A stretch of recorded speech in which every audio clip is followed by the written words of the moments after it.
fans, and welcome once again to Fans Forum, the show where we put you, the fans, in pole position, driving our conversation. As this weekend just gone, every motorsport fan across the world had their eyes glued to Interlagos for the Sao Paulo Grand Prix, which saw Lando Norris now boast back-to-back Grand Prix wins and even squeeze in a sprint victory as well, just to add to the woes of his teammate Oscar Piastri, who must be looking around thinking, what have I done to upset the gods? Well, I'll tell you what, we're going to be delving into all of that and more with myself and my VIP co-host, but we are nothing without you guys in the chat box as well. So a big hello, as always, to Ewan and Gary that have joined us once again, our ever-presence. And you can see who our guest is as he's just giving you guys a wave. It is George Talks F1, the man himself from TikTok. George, it's great to have you here. Thanks for joining us tonight on the show. No, thank you, James, for the invite. As soon as you invited me, I was so happy to come on. I've been waiting to shed some of my thoughts on this season as a whole, to be honest, with somebody who seems like-minded from what I've seen. Brilliant, bud. Cannot absolutely wait to get into it. But listen, for those that maybe they are not aware of your content or your love affair with F1 and motorsport generally, tell us a little bit, first and foremost, buddy, of where it all began for you. I think I was about 6 years old, to be honest, and Formula One was on ITV like every weekend. I absolutely loved, and just fell in love with it. I fell in love with watching Michael Schumacher and just all the greats at the time. Missed a couple of years, sort of Alonso years, sort of fell out of love, but fell straight back in love sort of as soon as Lewis Hamilton hit Formula One in 2007, and it was just game on from there, just completely. I can see you sporting the scarlet red of Scuderia Ferrari. You mentioned Michael Schumacher, so I don't want to age you, but was this kind of the 2000 to 2004 stint where no one was touching Shuey? Yes, roughly there or thereabouts. I'm just trying to properly place it. I'd say, yeah, there. 2003-4, I think, was when I really sort of gauged it properly as a young fan. Yeah, and a real gold. The red car. This is it. I was just going to say, in a real golden era for the red car as well, buddy. But not so much at the moment. And we're going to get into the performance once again. So Gary's telling me my audio's off again, mate. So Gary, is there a bit of an echo on me, or is it on George just before we start? Sorry, George, we had this last week. I just want to get it nailed. Let me just check your mic settings. Here we go. And check mine. Boom. Right. Okay, so we'll test it out like that, guys. Give us some feedback as always, just so we know. But also, I'll tell you what, while you're out there as well, Gary and Ewan, what do you think? I put this show out as a live post earlier, and I said, has Lando got one hand on the World Championship trophy now? So Ewan and Gaz, what do you think? Is it now Lando's to lose? And anybody else out there in the chat box as well? I can see we've got a couple of you in there, but let's ask George, our VIP co-host and guest for tonight as well.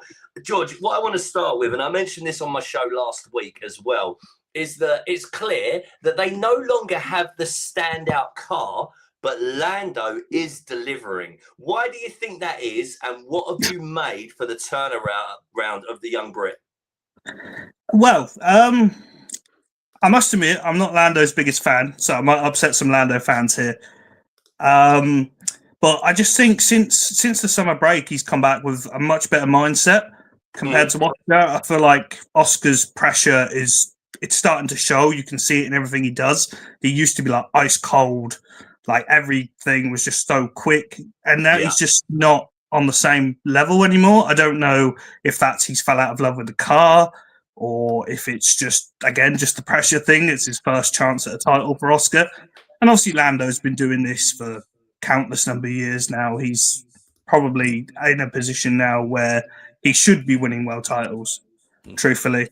I think. So Gary's saying it is Lando's to lose there in the chat box. And of course, George, if you see any of the chat comments and you want to get involved and back and forth with the guys in the box, absolutely. I've got the chat box up here. Yeah, absolutely. But yeah, it's definitely Lando's to lose from here. I completely agree with Gary on that. I think if he loses it now, it's an almighty bottle job, should we say? We'll use the terminology, because it really is just. It would shock me if Oscar goes on to win it from here.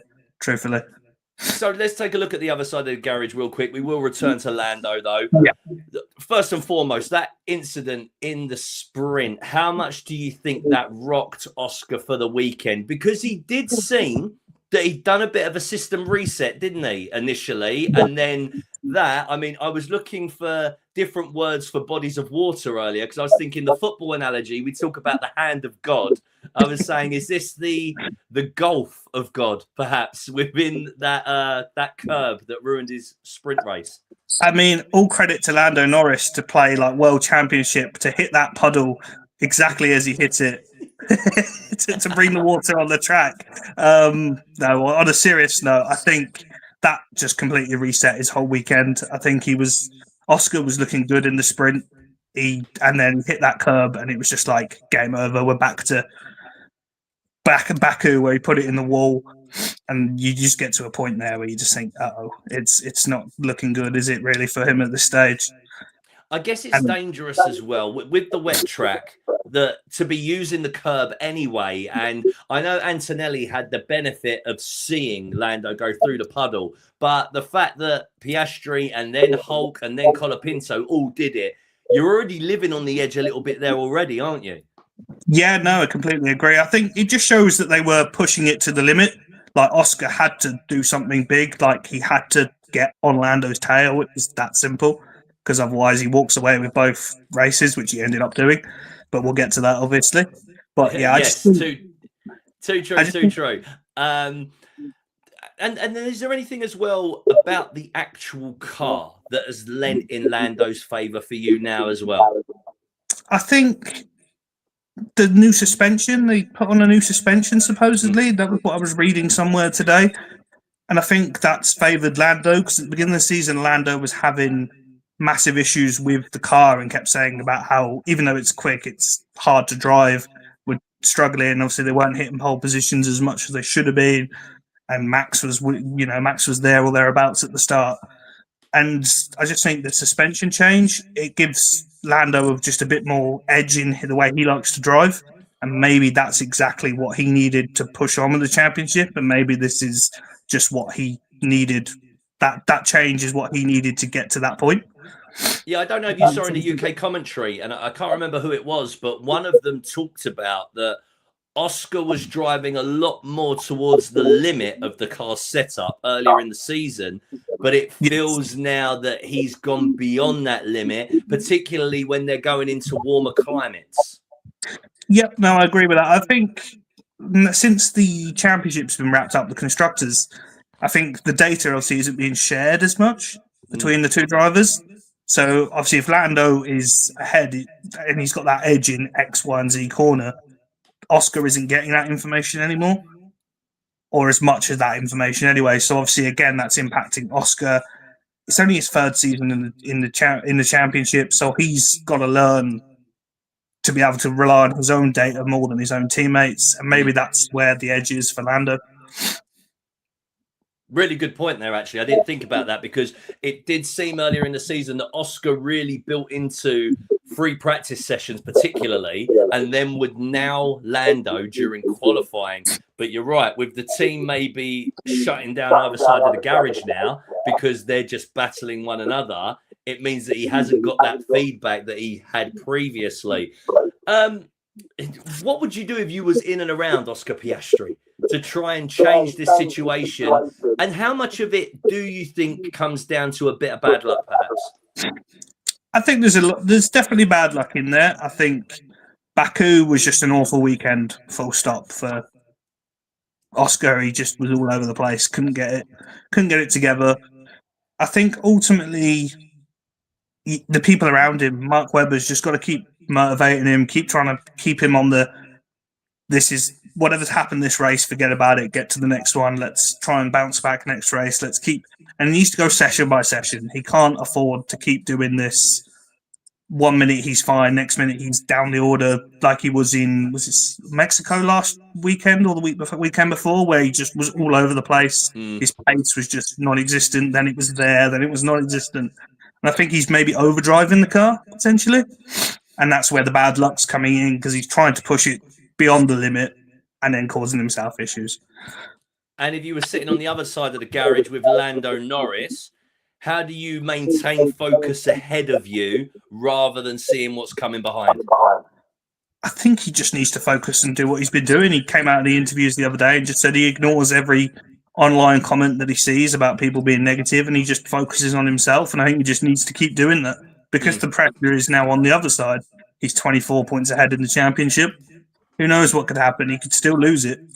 I know it's probably not likely, but he could still, if he starts getting in his own head, similar to Oscar, who knows? They could slip up and all sorts could go wrong. Yeah, it's only one retirement away. Remember, we are at that end of the season where, power units are going to be up against it now. I don't know how many McLaren have got in their pockets still, if they have any. But, yeah, so it's only one retirement, one shunt, for example, which brings us on nicely, really, to talk about the Grand Prix incident and what you made of the penalty for Oscar Piastri. And I guess the details of it, because it did feel like he had the inside line, didn't he? Yes, he definitely had the inside line. And by the letter of this is where things get complicated. By the letter of the racing regulations, it's a penalty to Oscar because he's supposedly out of control. He hits another car. However, from watching it as a neutral, I think Kimi has his part in that. And he goes too close to Oscar, and Oscar has to brake hard to try and avoid that collision. So I think potentially maybe still a penalty to Oscar for being there and being out of control. But 10 seconds, it's a bit harsh, I think. And especially in a title challenge, considering what we had last week with Max and Lewis in the corner cutting scenarios in Mexico and how penalties weren't given. And then suddenly there's a huge 10-second penalty to Oscar, which effectively ruined his race because he would have finished maybe P2 and potentially would have taken this, it would have been a lot closer in the championship, and it could have just robbed us of a climatic finish in his next 3 races. So would you say it's the lockup that did it then? So Oscar's positioning, if he'd have maintained that but hadn't locked his front right, then he would have got away with it. Yep, but I do think he locks up because of Kimi. So I do think he's almost forced into the lockup because it's either that or they crane into each other and he goes out the race anyway. Because Kimi sort of moves onto the inside. If you'd seen the video that Karun did at the end of the race, there was a lot of analysis of where Kimi could have gone. Because Kimi could have gone a lot further out wide, considering where Charles Leclerc was, because Charles was up right on the edge of that turn 1. So there was so much space in the middle of the track. So I just think by the rules, it's a penalty, and that's the reality of it. I think no matter what we say, by the rule book, it's a penalty. Yeah, Gary's right behind you there, bud. Rules is rules. I know he's definitely saying that, Gary, with his Union Jack hat on. But so, just got a point from you in there that he's saying that Leclerc doesn't blame Oscar. I've not seen any of those sound bites. Have you seen anything about that, George? And do you think that could be true? Because it feels like the momentum comes from Oscar all the way through. I didn't see it as such. I sort of glanced it earlier on today when I was at work. But it was, I could definitely see if he's gone on the same reasoning as me, as Antonelli had way much more room to wiggle around, and there was a gap, and every driver knows from Ayrton Senna, if you don't go for a gap, you're not a racing driver. There was a gap, so he had to do it, and for his championship, he had to do it. There's no ifs, ands, or buts, really. He had no choice but to do it. So I can see the other side that you can't really blame Oscar too much, but you've got to, ultimately it's a penalty, and that's just the rule book, and we need to get consistent with the rule book, I think. And Lando Norris had a pretty incident-free race. The only part would have been from about lap 51 onwards, when a certain T-Rex / Great White Shark Max Verstappen put on a set of softs and begin to run him down. Did you think there was any chance of Max catching Lando towards the end there? There was a moment initially when he pitted when I thought just maybe, but you started to realise that the softs were not going to hang on that long. They hadn't all weekend. Even in the sprint, they were struggling, and they got very lucky with the red flag, because I think the people who started on the softs in the sprint would have gone backwards. So I think in reality, no. And I also think Lando was managing his pace pretty much all race. He didn't really have a race, to be honest. He sort of just got out in front and did the business, which is exactly what you expect the top drivers to do.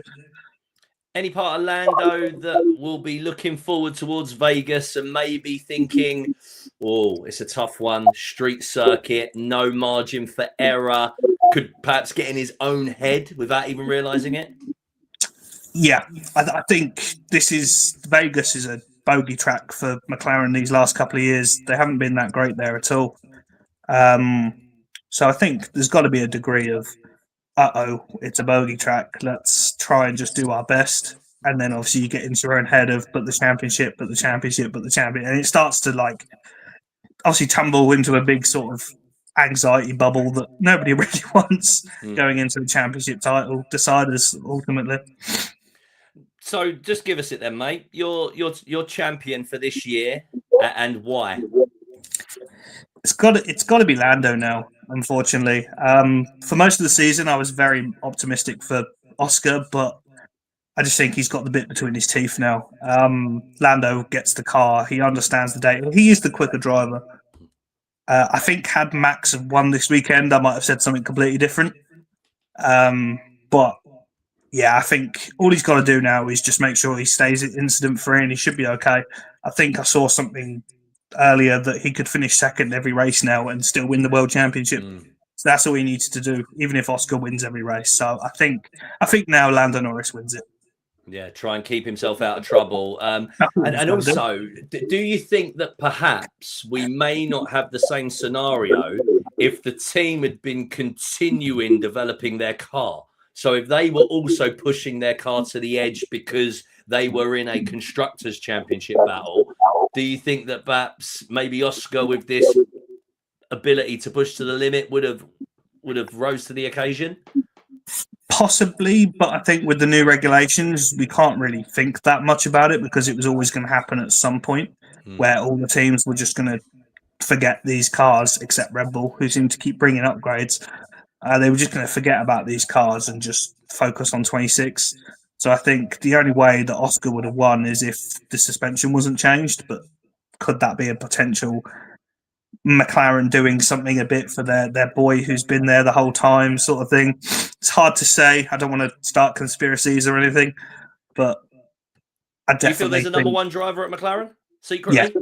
Personally, yes. I think Lando has been their number one these last 3 seasons.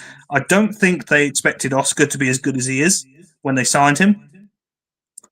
So I think ultimately, now that he is that good, they've had to do it behind closed doors. They've had to say, look, Lando's our man. Let's try and figure out what's going on with Lando's car, and we'll leave Oscar sort of not out to dry, but we'll leave little details off the table that are not necessarily relevant to the car anymore. And what do you think this could mean for both their positions and the 2 seats at that team for 2026 and beyond?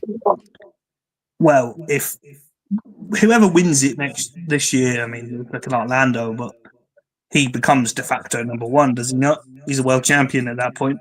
Like, as much as Mark Webber might argue, look at Oscar, he's done this in 3 seasons, he becomes de facto number one. He's the world champion. You're not going to bet against the world champion. You're not going to completely twist the whole team to Oscar's side now just because Lando's got that world title.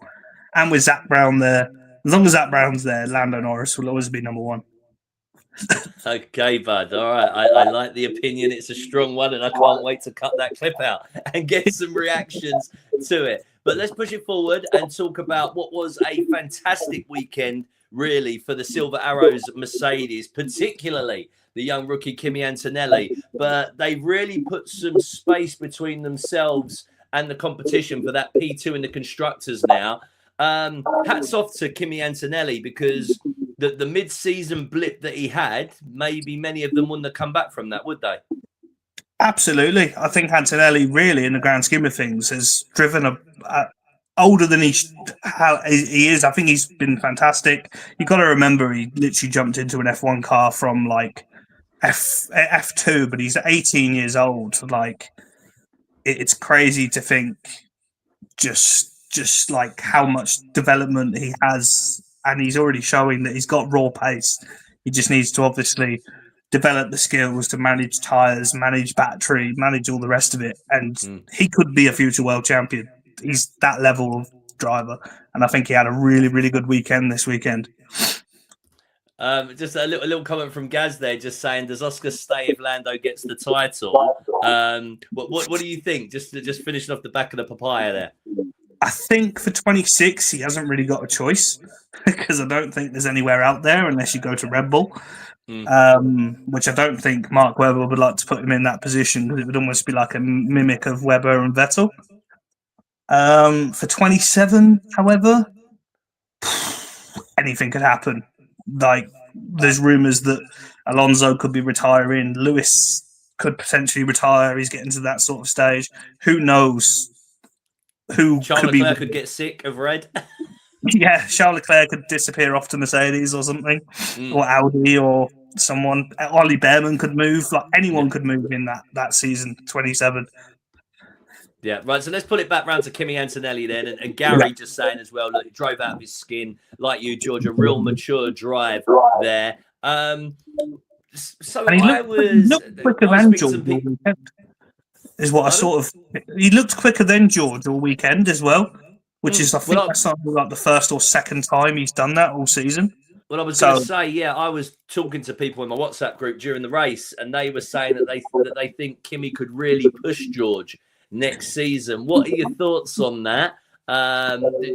George Russell is the only winner outside of Max and McLaren this year, so that's a big statement from people.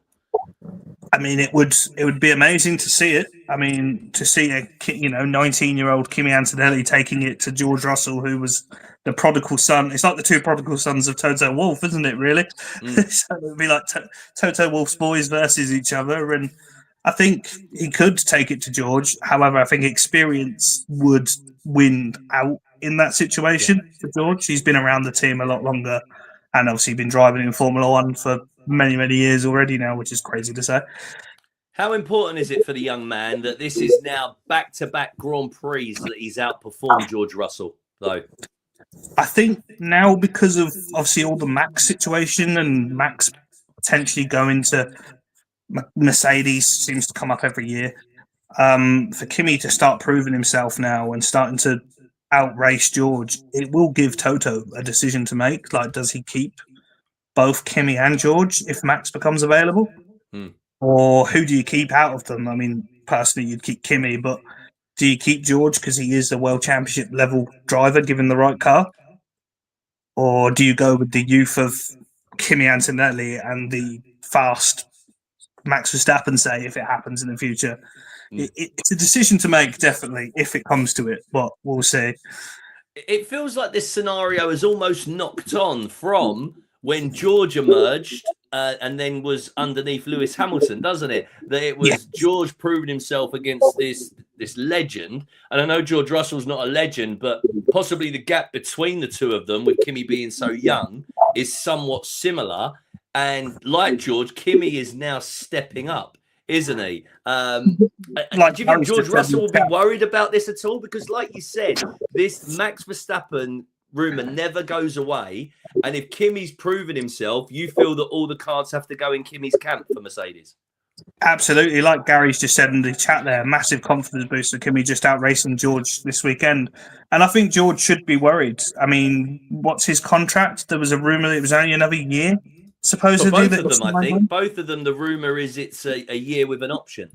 So, given that to me sounds like if Max is available, one of them is disappearing very, very quickly because nobody's got much hope on the Red Bull powertrain next year. So I think George could be on his bike. So he does need to watch. He definitely needs to watch himself, and he needs to really outrace Kimi in the next 3 races just to sort of lay that marker of, I'm number one, this is my team.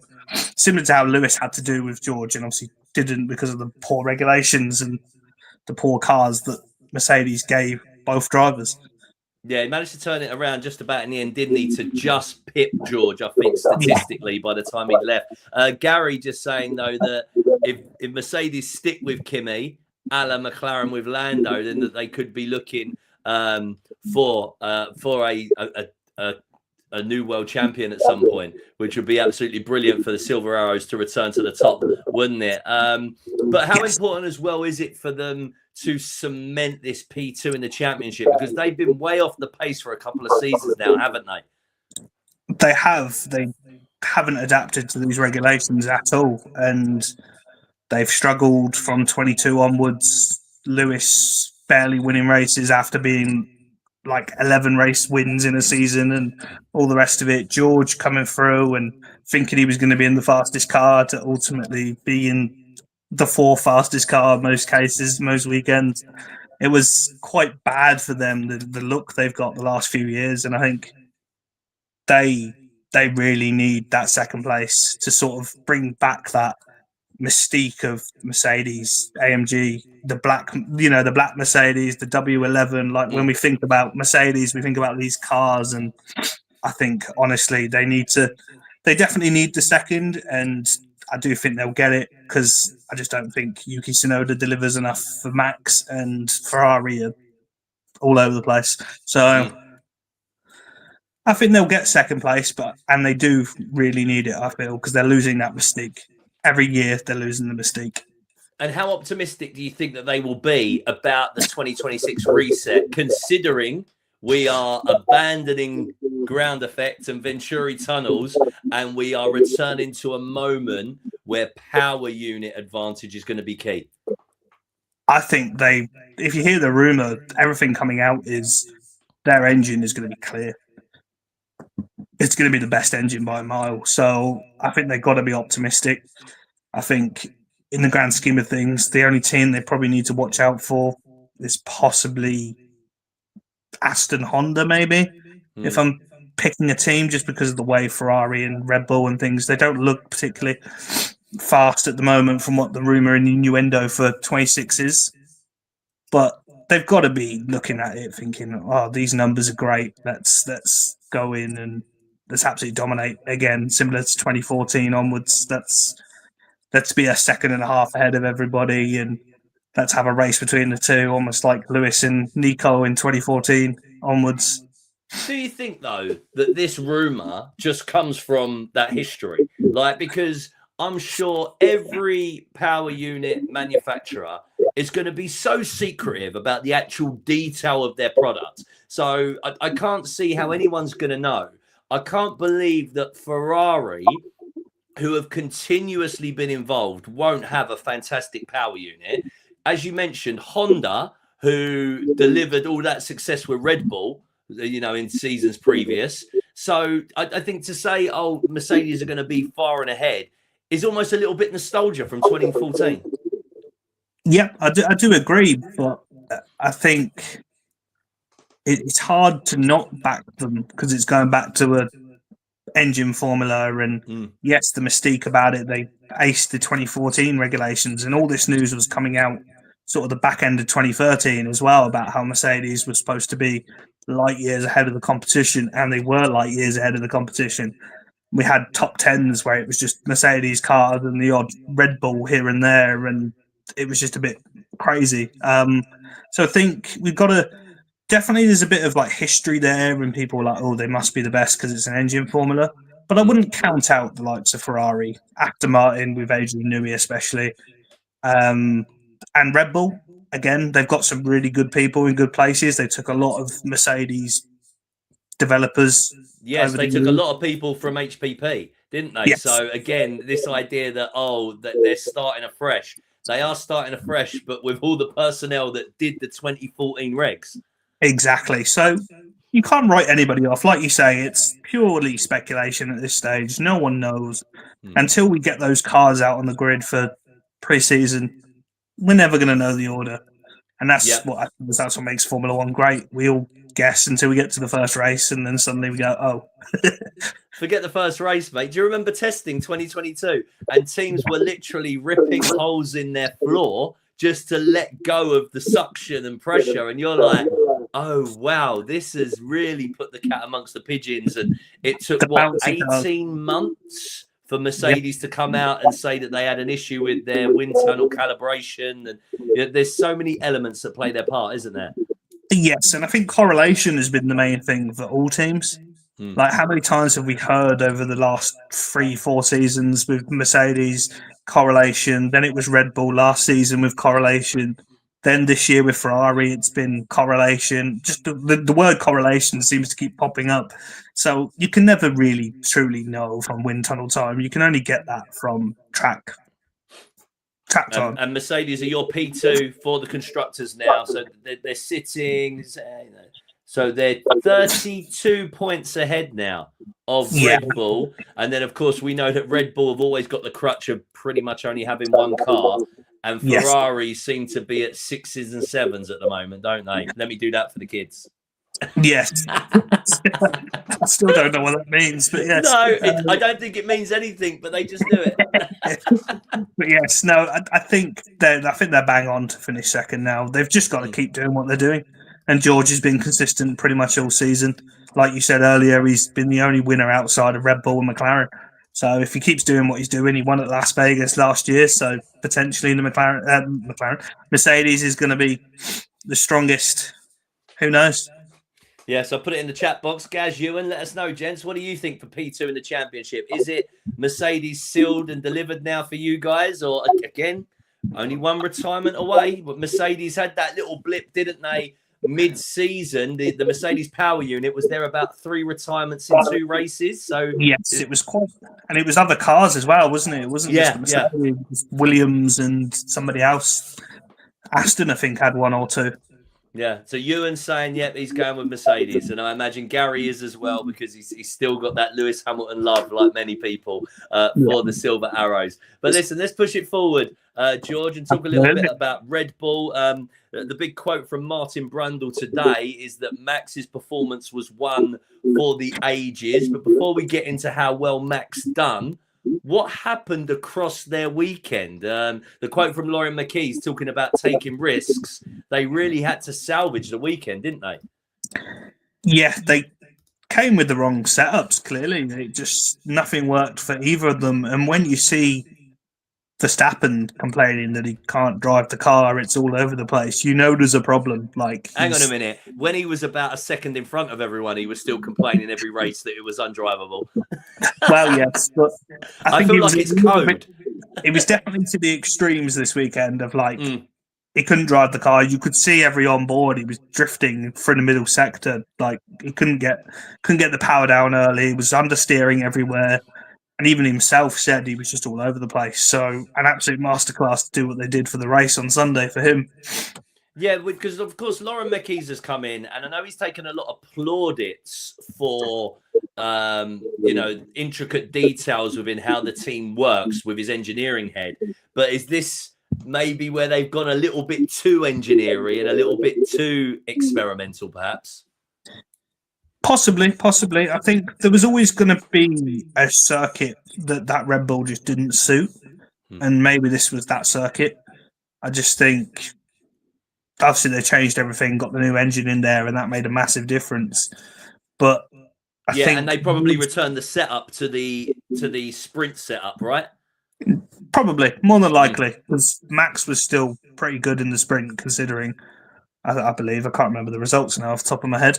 So Max in the sprint, didn't he still finish? Max in the sprint finished 4th, but he was chasing down after a poor qualifying, wasn't he? Yes, so he still had some pace, and I just think they tried something different for the race. It didn't work, and then they just put all their eggs in the basket of changing everything because they had no choice, really. Good call, though. System reset and then having faith in the underlying fundamentals of the design that, if we reset to that, we're going to do better than if we stick with this that we're not understanding. Gary just backing you up, mate, and saying what a drive from Max Verstappen. And Verstappen, a genius drive from Ewan. So everyone impressed with Max Verstappen. We know how good he is, don't we? Where is he with regards to a championship challenge for the rest of 2026 for you, buddy? 25 or 26? Sorry, 2025. Yes, there we go. I think, unfortunately, he's ran out of races. I think he had to win this weekend to have any chance. I think the last 2 weekends have not been that great for Red Bull. I thought, again, there was a time, especially after the summer break, where he won those back-to-back races, Austin, and you were thinking, it's on, the fifth is on. And again, I've not been a huge fan of Max because of obviously everything that happened in 21. So to start then putting a neutral hat on and thinking this guy is just something else. Particularly because we know how difficult that car is, right? Yeah, he's a fabulous driver, and he's doing everything that he needs to do to just be in the title hunt, which is crazy to think, because at the beginning of the season it was looking like it was going to be McLaren everything, and he's brought it back to what, 56 points is it now, or something along those lines? It is 49, I think. 40, Oh, is it 41, 56? Yeah, 49 points behind Norris. 3 races and 1 sprint to go. yeah. But let me ask you, a bit similar to the Oscar Lando scenario, would we be seeing this if McLaren had continued to develop their car? Have the team almost left their 2 drivers racing with not one arm behind their back, but let's say half a hand? I mean, the changes that Red Bull made to the car definitely made a difference. But like you say, it's hard to really know, because if we had another year of these regs, would McLaren have just taken an extra step? I'd probably say because it's Max Verstappen, I'm going to give him the benefit of the doubt and say he still would have been chasing them down, regardless of upgrades. But I do think it would have been a lot harder, and maybe he wouldn't have had these Austin where he got the clean sweep of everything and got like 50 odd points off them in one race. I don't think that would have been possible, because I don't think McLaren would have been in the positions they were in to crash and have the carnage in the sprint in Austin and things like that. Do you think that Max has still got an appetite for it all? Has this kind of re-engaged him a little bit, this little purple patch that they've had? I think Horner leaving re-engaged him. I think Jos Verstappen himself has said that Max is enjoying himself again. And if that's the case, then 2026, he could be one of the favourites, even if he has got a slightly dodgy car. You can't write him off at all. You just can't write him off for anything. But Gary making the point there as well, it's just not in his DNA either to be half-hearted. And I guess even if it wasn't personal with Horner, just a fresh set of ideas and a fresh mindset going into that stable after so long, perhaps could only be a good thing. Yeah, and Laura Mekis did an absolutely fantastic job for the time that he was at Racing Bulls. You've only got to look at their form this season. We'll get into those, I'm sure, later on, but he did a fantastic job with them whilst he was there, and it makes you wonder why Ferrari let him go in the first place, because he seems to be quite good at his job. Seems to know how to rally the troops, as it were. Yeah, very true, but maybe there just wasn't that step up at the time for him to take, I guess. Especially when I think they just got Fred at the time, or renewed Fred or something along those lines. Yeah, and you don't know what other opportunities are going to come across the grid and who's talking to who. And I mean, Fred was a bit of a strange acquisition, wasn't he? Everyone did look and go, oh, well, hang on, the guy from Alfa Romeo, but then they talked about the relationships with Charles Leclerc and then Lewis, of course. And yeah, so who knows? Hindsight is an absolutely beautiful thing. But looking at Red Bull in the second seat now, they were very clear that a decision was going to happen after Mexico. Why have we still not heard anything? It's hard to say. Maybe Laurent wants to look at Yuki himself, knowing Yuki from Racing Bulls. He wants to maybe give him a bit more time. Obviously, it's kind of hard to give him more time when we're right near the end of the season. The decision has to be made somewhere.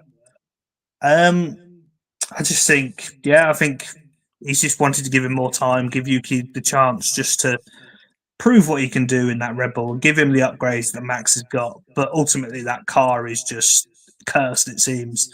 So he was always sort of fighting a losing battle, even when he went in there. Was it 2 races into the season? Yeah. He was in that car, and you just think, what on earth? Yeah, I think, obviously, I think that they pulled the plug early on Lawson, not just because of performance, but also because marketing. It was the Japanese Grand Prix, wasn't it? So it just meant that they could just drop a bomb on Japan with regards to marketing, get all that energy behind them. But it hasn't paid off for the team or for Yuki. I think, But unfortunately for Yuki as well, is he's a Honda driver, isn't he?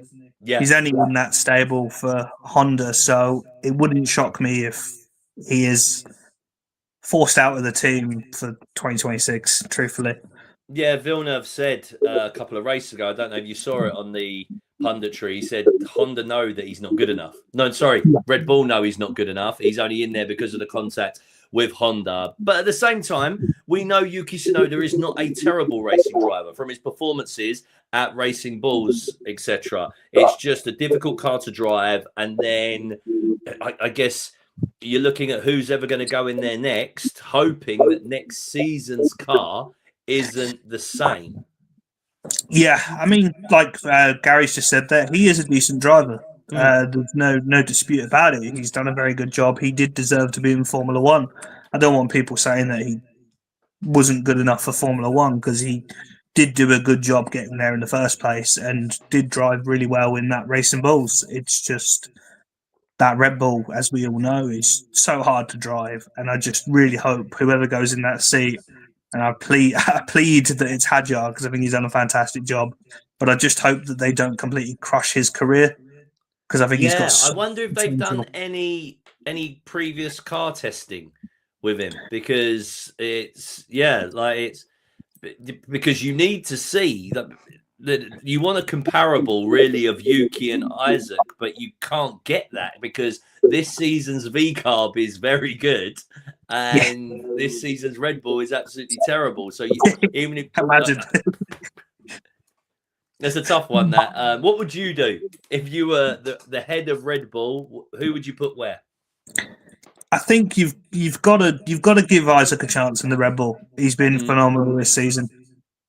First season in the sport, he had that awful thing in Australia where he crashed out on the formation lap, and obviously Anthony Hamilton went and consoled him, and he picked himself up, and he's been absolutely phenomenal this season.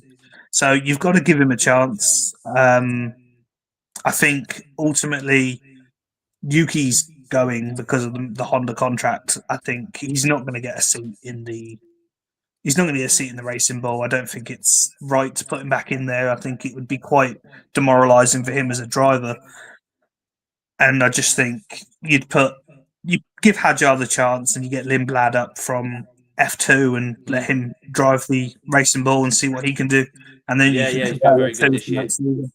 Yeah, Ewan, I love it. He's mentioned this before, just talking about the effect of karma and doing the dirty on Sergio Perez, and that's what Red Bull are paying the price for. And then Gary just also referencing about it'd be good to see if Hadjar's done any testing of the Red Bull behind closed doors. Some sort of simulator work or something, you'd have thought. Because obviously it's all done on base now, isn't it? With Red Bull, it's all the whole unit is both teams are on base as far as I understand. Yeah, I know that they were planning to bring Racing Bulls closer. That's for sure. I'm not sure exactly where they are, but yeah, it's a tough one, and it'll be interesting to see whoever's in that second seat what they do in the 2026 regs. And of course, the first litmus test will be seeing how Max does in that car. And like all teams, I guess really you're expected to be within 0.3 of a second of your teammate, aren't you? Even if it is Max Verstappen. I think maybe Max. It probably is the 0.3 that Red Bull say, but I think half a second is probably a better estimation. I think if you're within half a second of Max, you're doing something right. And I'm sure Albon was for a time when he was there for a few races, and he was doing a good job. And then obviously they dumped him as well, which was unfortunate. Yeah, it was that couple of the sliding doors moments. He got retired by Lewis Hamilton, didn't he, when he was leading at one point, and there was another one, and you think, oh, if only that didn't happen, how different things could be. Because Albon was doing very good. I think he was within that sort of 0.5 of Max, which is what they wanted from him. And those first couple of races, he was sort of scoring P6s, which was all they asked of him, really. They didn't want him anywhere near Max. It was just this was back in a time where they truly believed the 0.3 then. Yes. Now they'd settle for 0.5. I think they have to. I think the grand scheme is Max is worth 0.3 of a second himself over a car, and then any car advantage is Max again. He can drive through it. We've all seen. But let's push it forwards then, because we've got about 15 minutes left. We've got a few Oh, teams wow. to get through. Let's go. No, but listen, I always love it when it's like this. The conversation is just flowing nice and naturally, and we're doing our thing and talking passionately about F1, which is what we're here to do. That's what we're here for. Taking a look at the Haas team, another amazing performance from Ollie Behrman. And I want to put a point to you, and I did put this in the notes that I sent over. He seems to have really come into his own since he's got a racing ban hanging over him. So what's he done this race weekend? Ensured that another one hangs over him until next May. Well, he's doing something because it's working, because he's been phenomenal these last few weekends. He's been Ferrari's best driver. Let's say that. Yeah, Gary backing it up, saying a quality drive from Behrman once again this weekend. And I guess the thing is, as well, it isn't just about the drive in the Grand Prix, it's the qualifying. He's showing that he has got skill and finesse in a Formula One car. The one lap pace is there if he's got the machine underneath him. Is this going to be raising a few eyebrows at Ferrari, perhaps? I think it's got to. I think there was talk of him being pole position for the race this weekend. I think it was, or was it the sprint? It was one of them, but he was in the sprint quali. Yeah, he was well in it. Yeah, you're right. So they've got to be looking at it, and I hate to say it, being a Lewis fan, but if Lewis's form continues into 26, I think Behrman for 27, Behrman and Leclerc. Yeah, I don't think Lewis would ever be pushed, would he? But do you think it's a decision he might make? I think if he gets the vibe you get from that team is they haven't listened to him this season. And I think if he gets that again next season, he'll be gone. I think we'll get into Ferrari in a little bit. You say not listening to him. Apparently, they shouldn't be talking, but we will leave that to the end of the show. Gary, just to pick you up, yes, bud, he received a penalty point for the incident with Liam Lawson, wasn't it? I think did they both get a time penalty for it? It was because I can't remember. It was something. Oh, no, sorry, it was Lance Stroll, wasn't it? It was Lance Stroll, because Lance Stroll squeezed him onto the grass, and then I think that got him agitated, Behrman, and then he's gone a little bit over the mark, and yeah, he has received another penalty point, which and his set doesn't come off now until Miami next season, which is the beginning of May. So he has got a good few races of best behaviour coming his way. He's got to hold on and hope for the best. Then, no more crashes. Just stay out of trouble. Get pole position. Get pole position in Vegas. That keeps you out of trouble. Yeah, that's it. Pole position, and then just head off into the distance. But listen, bud. So of course he's at Haas at the moment, and we know they're the smallest team on the grid by a long way. Is there also going to be other teams looking at Ollie Behrman with this performance? Could he be pushing up the midfield after 2026? I think if Ferrari don't contact him, I think he has to potentially look up the grid. I mean, the only issue is where do you go, I guess, is the other side, because Mercedes look pretty locked in with Antonelli and George at the moment. Max, could he join Max at Red Bull? Would you do that to him? I don't know, because would Ferrari let him go there? If Oscar left McLaren, could he find himself in a McLaren seat maybe?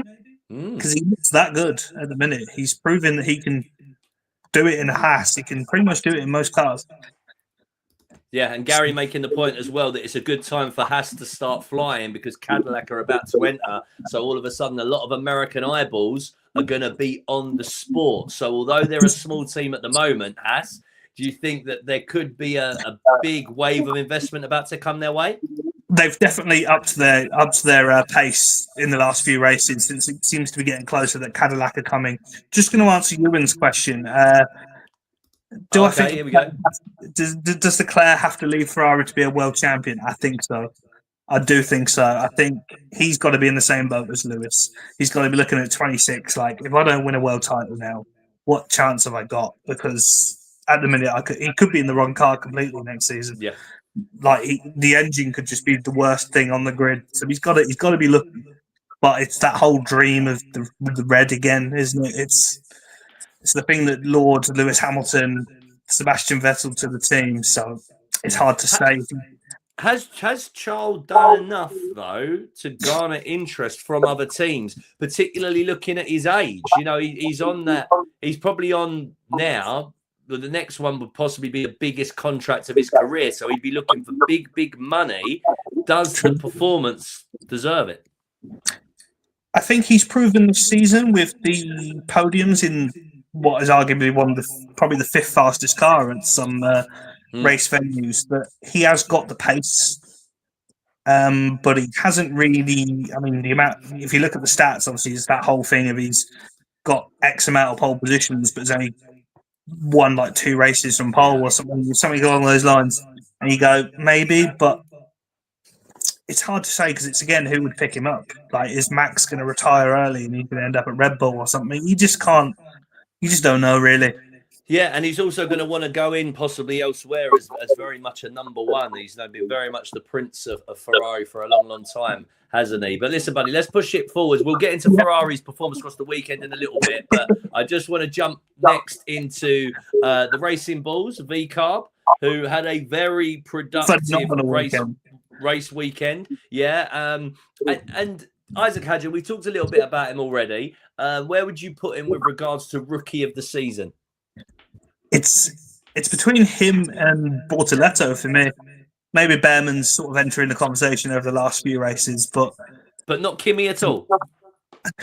It's hard to judge Kimi on the basis of jumping in a quick car, if that makes sense. Like, he's expected to be getting these results. And I wasn't expecting Isaac Hadjar to get a podium in Formula One this season. Yeah, and also it's the qualifying performance that really catches the eye, isn't it? So he's always thereabouts with the Ferraris as well, like on the grid always. Yeah, 13 Q3 appearances in 21 races. And we have to remember a lot of the time he might be spending time in the midfield as well, so trying to keep your nose out of trouble. But if you put him in a better machine, you know, where he can get off the line quicker and away, who knows what he can go on to achieve. Put him in that Red Bull. That's my stance on it. Right, the boys in the chat box as well just saying a great race for V-Car, both drivers in the points, and Gary saying a great qualifying and race as well. Let's just quickly look at the other side of the garage. Liam Lawson with a solid performance. His season has really picked up now that the spotlight is off of him.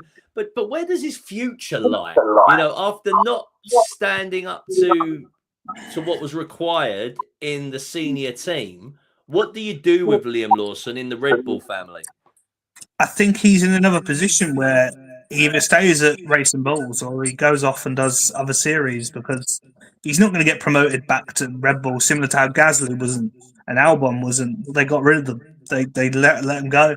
And I think he's going to fall into that trap of, where does he go? Like Tsunoda, like, what do you do with him now? Like, he's not proven himself in a Red Bull, and he's only good enough to be an sister team, but you're not going to keep him there forever, because there are some great talents coming through F2 and F3 at the moment that they need to get in those cars as quickly as they can.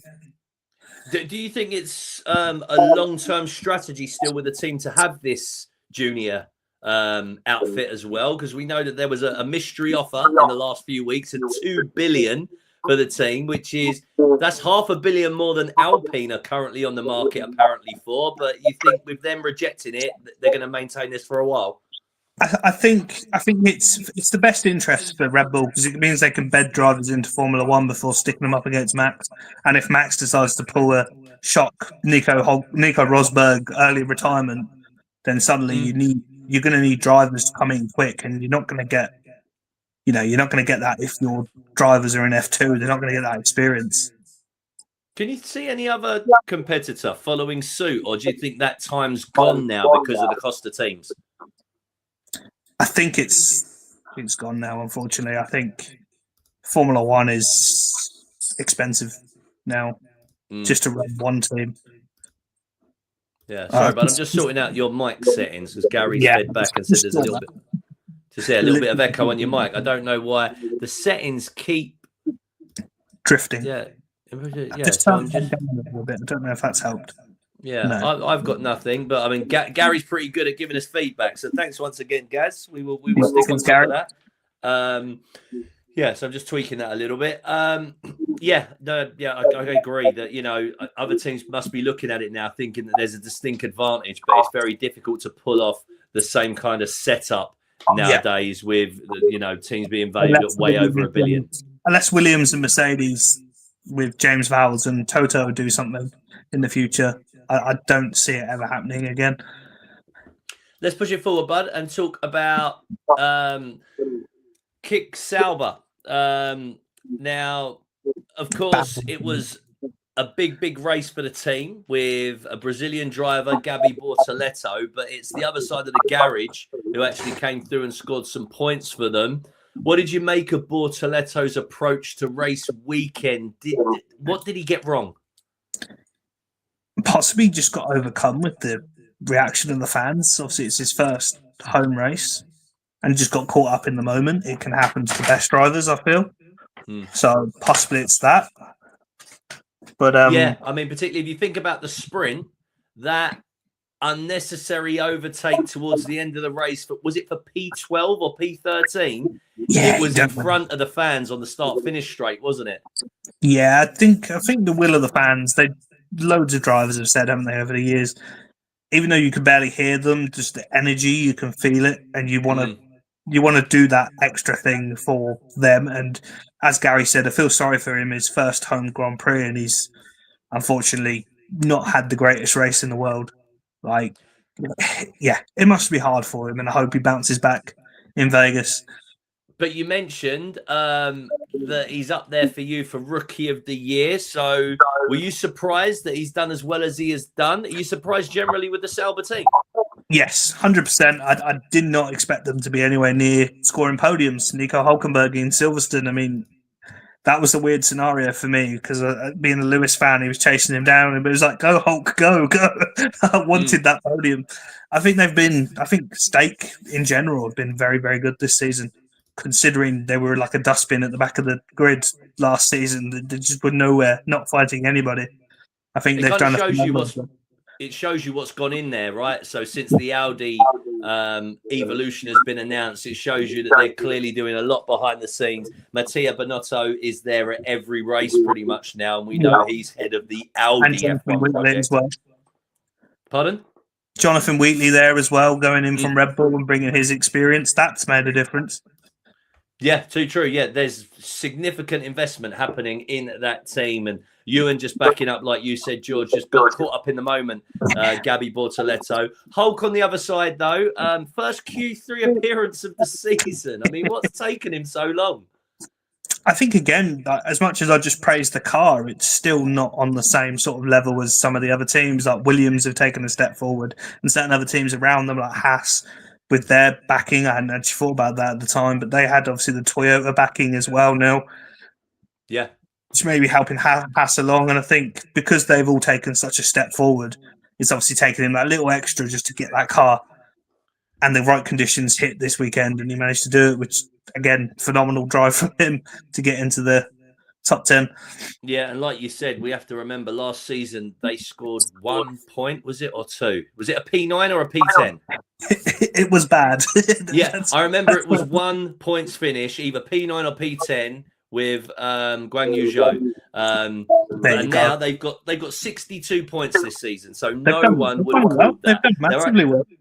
Yeah, they're only P9, but there's only 20 points between them and P6. The Racing Bulls. So, again, it can happen in 3 races. Some big shunts, possibly, and who knows what. Yeah, particularly when you're talking midfield teams, right? Yeah. Yes. A more positive weekend, finally, for Alpine. After 7 pointless weekends in a row, they managed to get some points on the board in both the sprint and the Grand Prix, courtesy of Pierre Gasly.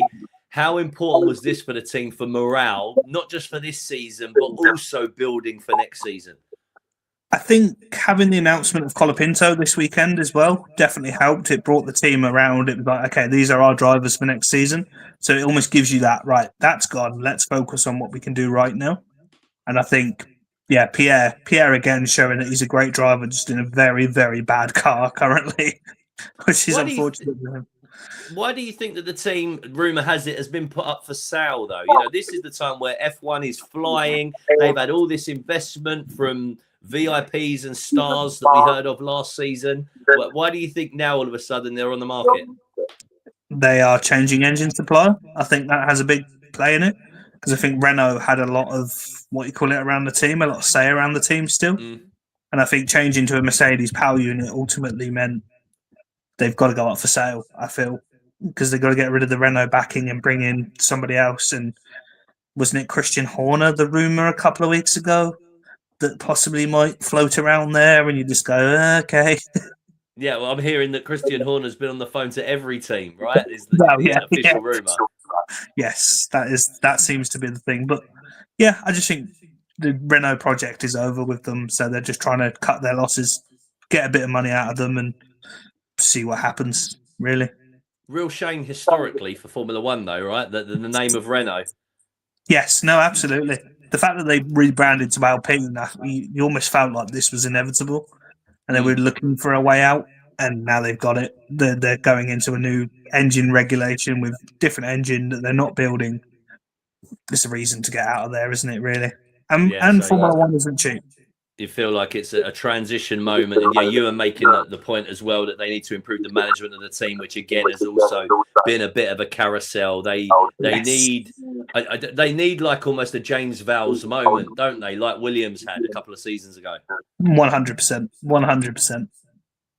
And then if they do, who knows what the future could hold.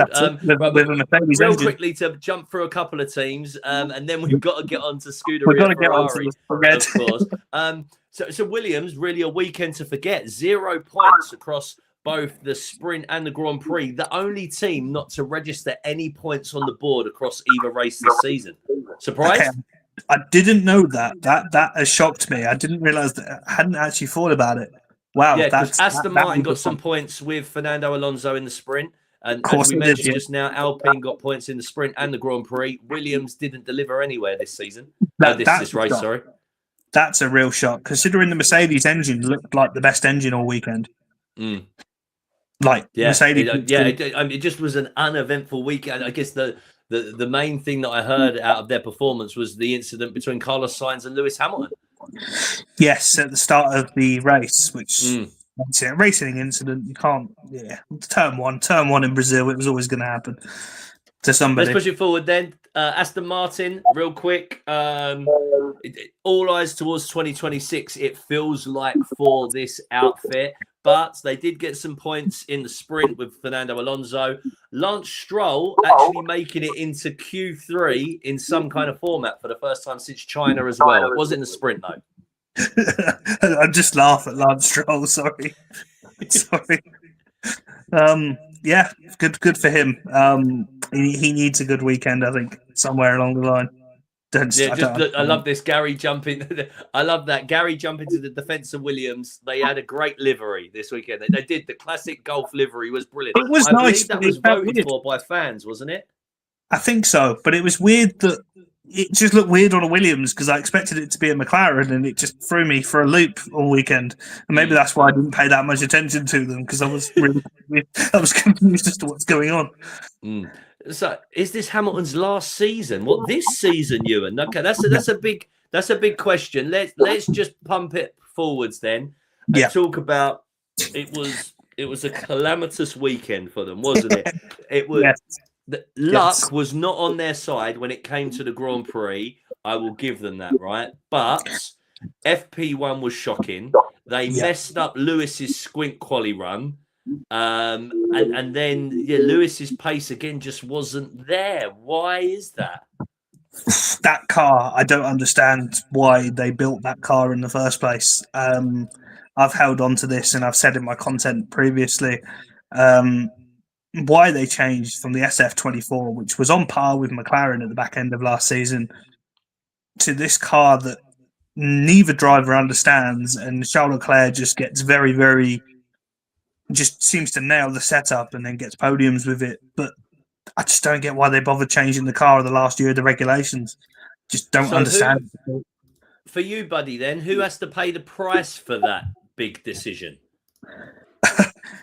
starts from the top down. I think questions need to be asked. I think you're always going to have a trouble because Loic Serra hasn't officially started there yet at the point of the development of this car. So this is previous team. So starts with them, but I'm pretty sure people have left this season from what I've seen already. Certain parts of the team have gone. So hopefully Loic Serra at the wheel this time. Obviously he was with Mercedes.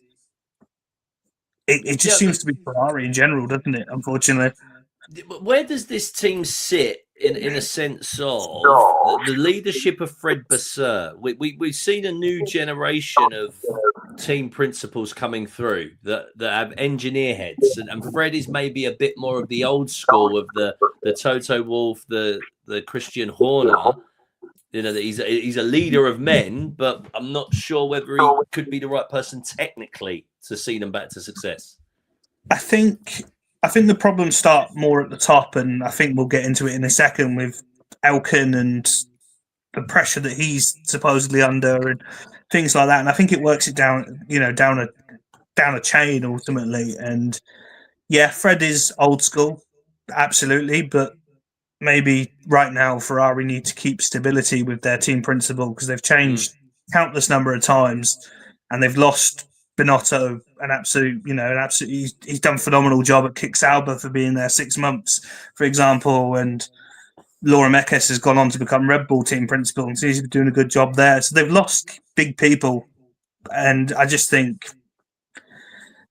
yeah, it needs to start at the top. A lot needs to change at the top of. Is there any way within the leadership structure that they could have kept the likes of Binotto and Mekies and still brought in a Fred Vasseur? Because at that point, they possibly had the machinery. Now they don't seem to have the machinery. If you went back 2 years ago, they had the machinery, but it was a lot of strategy calls and organizational stuff that they were getting wrong. I mean, it depends on the ambition of certain people, because obviously it's clear that Laura Mekies wanted to go on and be a team principal for a team. That's why he left in the first place. And I think, again, from the top down, I think you just look at the John Elkan and the constant sacking of principals, just regardless, like even Arriva Bene and people like that who came before, who when they had the machinery, they still sacked him. It just seems to be ingrained in Ferrari team culture that they'll do things their way, and that's the end of it. They won't budge. It's their way or no way, and their way doesn't work. What did you make of the comments? We talked about them off air, the comments that were made today by John Elkan about the drivers. I mean, first of all, wow. For that to come out after the race they've just had, that's a big statement to the team as a whole. They need to get things together. They really do. But ultimately, you can't blame the drivers. Look at the drivers they've had. They've had Fernando Alonso, Kimi Raikkonen, Sebastian Vettel, Charles Leclerc, Carlos Sainz, Lewis Hamilton. We're talking race winners here, and championship winners. And Hamilton being statistically the best driver ever in that car, and he can't seem to get on with it. I think it shows more pressure on Elkan than it does the Ferrari guys, because he's trying to go, right, get stuff together, otherwise I'm going to lose my job. Yeah. You guys need to just focus on driving. Stop talking, just focus on driving so we can try and get second in the constructors, because that's our goal this season. But I do think it's saying they couldn't organise a booze up in a brewery. Not according to Elkan, though. Elkan said that they have the team members are of world championship quality and work, and that the drivers need to start performing. Is he talking 20 years ago? Yeah, too true. Because what have they done right, the strategy team? Other than, I think there was one race where Lewis switched onto the right tyre all season and he got P6 or whatever it was. They've been awful, and they've been awful for 20 years. And when I was outside looking in, following Lewis to Ferrari, it was like, it can't be that bad, surely. And then it's like, oh no, it's worse than that bad. It's terrible. It's horrendous. Is it that bad? Gary's asking. Could Max Verstappen not even drive them to victory? I mean, Charles Leclerc is as quick as Max Verstappen in the right machinery, I feel. So I think Max would struggle as well. I think the car just seems to change from a degree of heat, to be honest. If it's too hot, it just goes completely off the rail. They can't drive it. If it's too cool, they can't drive it. It's on such a fine margin, and I just don't think even Max could drive that car. Truthfully, Yeah, it was to so race interesting, him. wasn't it? 'Cause Fred Basser come out and said, we want to get, there's this untapped potential in the car. We just want to be able to ride it a little lower. And I think it was Karun Chandhook who said, every team wants to be able to ride their car lower, but this is the art of Formula One. You ride it as low as you can without rubbing down the plank underneath and by getting true performance. I mean, it's these regulations in general. I just this whole wind tunnel, this whole ground effect era of cars have been rubbish for the most part. I feel personally. I think only one team seemed to hit the nail on the head for most of it, and that was Red Bull. And then they started going backwards once they reached like a development curve and tried to go further. So I just think I'll be glad when this generation of cars goes, because I think they've probably been one of the worst ideas for Formula One, in my opinion. Do you think that perhaps it's taken driver skill out of the equation, and if you can nail your Venturi tunnels, you win? I think there's a degree of driver skill, because obviously the likes of Max are still hitting it nail on the head most weekends. I think Lewis and Alonso, drivers like that, the old timers, they've struggled massively with these cars because all the downforce being all over the place, and it doesn't suit their driving style. So I think there's still a degree of driver skill, but the Venturi tunnels is the main thing that's driving these cars forward. And we'll go back to McLaren on this. I don't see Lando and Oscar as world champions right now. I don't think they're good enough. It would almost go down as, and I'm going to upset some people here, the worst world champion in history for me. Okay. Just the way this season's panned out, because you put Lewis or Max or Charles or even Fernando in that McLaren, in theory they should have walked it. Like they should have been clear by the break, in my opinion. And I just think, with the way McLaren have fiddled with the title as well, it's just like, for me, it would be the worst world champion in history, personally. That is a big soundbite, my man. Just before I let you go, I just want to ask, we've talked a little bit about Lewis's state of mind and how he's feeling about being in the team and, when could be his last season. What about Charles Leclerc? Where do you think he sees his future? I think he could go as well for 27. I think if the engine isn't right and they're not competing, they're not winning races, I think they could lose both Lewis and Charles, or potentially lose Charles and get Behrman alongside Lewis.